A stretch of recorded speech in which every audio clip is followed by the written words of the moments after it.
the search for a missing husband and father, Colby Richards, who disappeared nearly 1 week ago. Since then, there have been so many searches, with everybody keeping one thing in mind, trying to find Colby. And now we want to introduce Colby's cousin, Allison Fox, who's joining us here. Allison, thanks for being here. Unfortunately, under these circumstances, I can't imagine what your family's going through as you guys continue these search efforts. But let's first just walk through what we know about when he disappeared last Friday. He disappeared early Friday morning. Callie realized that he wasn't getting ready for work like he normally would be, went downstairs, didn't see him there, looked out in the backyard. Sometimes he goes out there in the morning. He wasn't out there, but she noticed that the gate was open, which was not typical since they have 2 small children and a dog, and so he would typically close that. My dog says hello. So right away she knew something was wrong, and she went inside and called the police. The sheriff's department came out and initiated a search with the support of the Montgomery County Search and Rescue. As days progressed, we also have had involvement with Gulf Search and Rescue, as well as multiple volunteers who've come out in order to help us look for him. Allison, talking about that morning, is that unusual? Did he ever typically leave the house that morning? Did he have his belongings on him? What else in regards to those details do we know? Yeah, so it's really weird. He had left the house without his keys, without his wallet. The only thing he had with him was like a water tumbler, water bottle, that was found at the entrance of one of the trailheads for the walking trails in the woods that are kind of, right near where the back of their house is. There's a street there, and it's just directly across the street. And there's a lot of walking trails back there that he would, go for walks on. He'd take the dogs for a walk out there. He would go out there, on occasion to go meditate. But it wasn't his daily routine. And it wasn't super common for him to do that, especially right before work. He typically goes into work at about 7:15. And so it's a little bit harder to get something like that in unless you get up really, really crazy early. So it's not typical in the mornings. I'll put it that way. So that's how Callie kind of felt right away that something was wrong and she needed to get the police involved.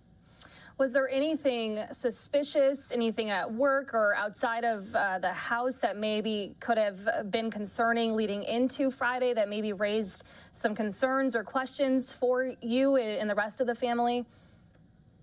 Yeah, so that's another weird thing. It's, we've been talking to folks at his office. We've talked to his supervisor. We've talked to friends and, family members, and the sheriffs have too as well. His coworker said that he was pretty quiet. He's typically a quiet, reserved guy. And so hearing that he had been quiet, right before he disappeared, it doesn't surprise me, but they said that he did seem more quiet than usual, and he seemed to be really tired. One of his coworkers mentioned that he was kind of zoning out, looking at his computer screen.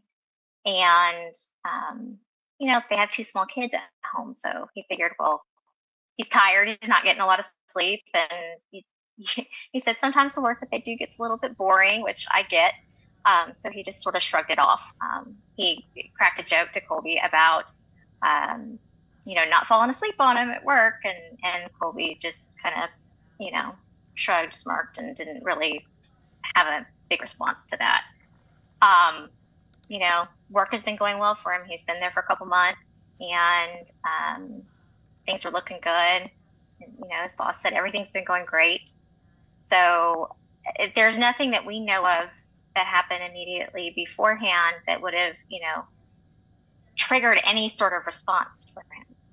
He's a really loving, great, kind, wonderful husband and dad, and, everybody loves him. You meet Colby, you love him. He's a sweet guy.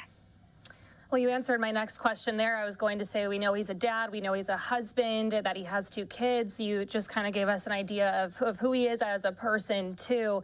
What are police saying about everything? I believe that they've ended their search efforts, but volunteers are still continuing to search, if that's correct. Yeah, so the sheriffs are still investigating. They have not ended the investigation, just to be clear. They did call off a search of the woods around their home where they think he initially, went into and where the water bottle was found. We've searched those woods so extensively over the past week, and we haven't found any evidence that he's still out there anywhere. So rather than to continue to deploy those resources, they've called off that search and are continuing to investigate other leads. We do have Gulf Search and Rescue is going to come out again next week, search a different area. We also have EquiSearch sort of on call. So if the sheriff gets any leads of another area that we have not searched yet, they'll deploy EquiSearch to go search in that area. So, Allison, what comes next? What do you want people to know about how they can help and assist in this search for Colby?